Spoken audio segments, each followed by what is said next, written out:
is Harold Lawson versus Witt Brothers Exchange, 98C2260. Again, that was a matter, no response was filed to that motion to set. If possible, we would ask maybe for a trial date in August. Oh, I'm sorry, I apologize. There's somebody here on that one as well. Mr. Duncan, I don't have a response on here. Jim Duncan with the Nashville Bar, Your Honor. That's correct, and I have no opposition to his motion. However, I do have a motion pending to withdraw. Okay.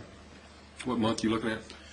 I looked at the calendar this morning. I think maybe sometime in August, early to mid-August would probably work. August, second tier setting. Okay. Thank you. Morning, Your Honor. David Carter, Nashville Bar. I've got two motions to set on the assignment docket, number 7 and number 20. I'm pretty sure there's nobody here on those.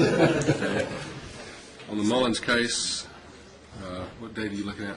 October sometime on either one of those. Is there a scheduled order in place?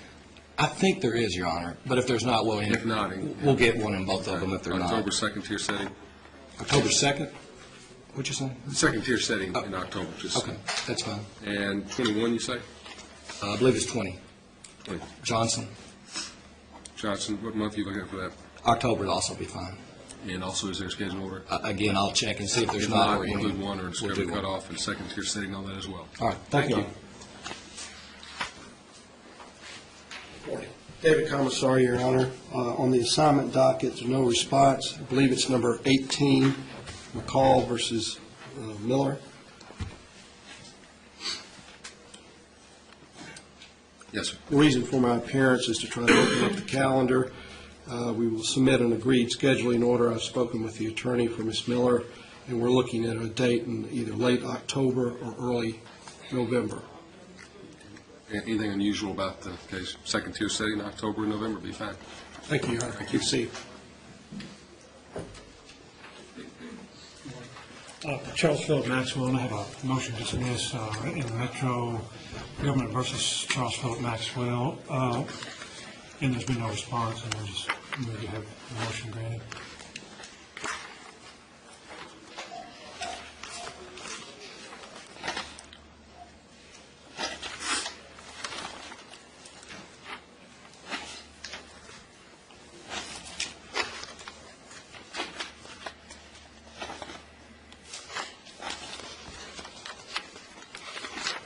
The motion to dismiss. Your Honor, Margaret Holloman for the Metropolitan Government. Mr. Maxwell is the appellant in this matter. He appealed from traffic court to this court. We thought his motion was to dismiss was a withdrawal of that appeal, which is why we didn't respond to it. He also filed a motion to set for a jury trial at the same time. Both were set to be heard today. Been no response to that either, but that was contingent on all pretrial matters. But this motion to dismiss, and there's been no response. They made their decision.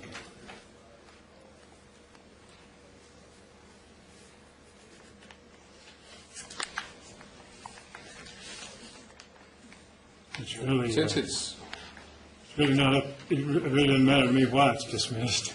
Your Honor, if we had known this was going to be considered a summary judgment motion, we would ask for 37 days before the hearing date, as well as clear indication that that was the intent of the motion.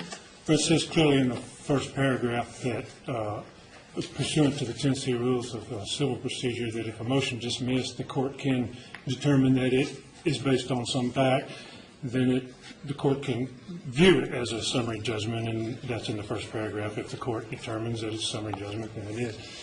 But it's actually a motion to dismiss that can be incorporated the facts into it if facts are relevant, and I think probably some may be. Well, the motion says it's based on the fact they hadn't filed an answer, but this is an appeal from a traffic ticket, and I'm not aware of any answer that's required once the matter is appealed from general sessions. I'm sorry, I don't hear that. Okay.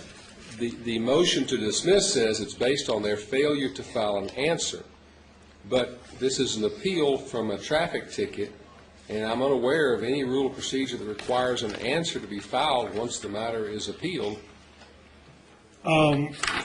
Now, where you, I'm not. There being no required answer in this case, expressly reserved. Oh, that was me just reserving my due process to make more motions to dismiss because I'm not required to file an answer. In other words, the rules say, Tennessee rules say that if you put a motion to dismiss in for lack of jurisdiction, and I think 2 or 3 other matters, that in lieu of your answer, that you've got to put all your defenses in that motion to dismiss, you don't get any more.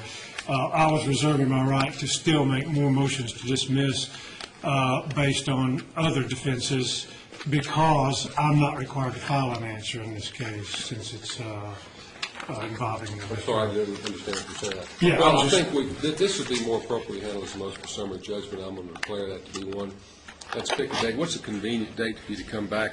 You filed this back in February, so we're close to time. We'll,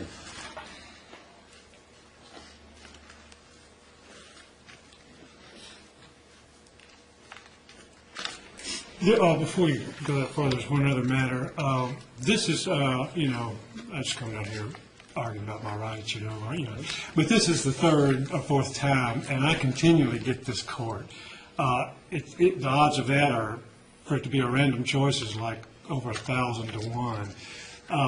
Can this be moved or actually picked randomly? One of the clerk's employees or agents told me to. So we always choose this court for metro cases, and I don't know, it's just, the odds are pretty strong of 3 or 4 times in a row, Your Honor, to get the same court. they're supposed to shake out a number or do something when they pick it. I don't know. This is like 3 or 4 times in a row. Of course, I hadn't seen you in a while, Mr. Maxwell. I haven't been in court for a while. When I'm here, you see me. When I'm down here, you see me. And I assume this is the same situation with the license tag. Yeah, I prevailed in the driver's license and registration cases, and then a careless driving, and then that left an insurance charge. Well, let's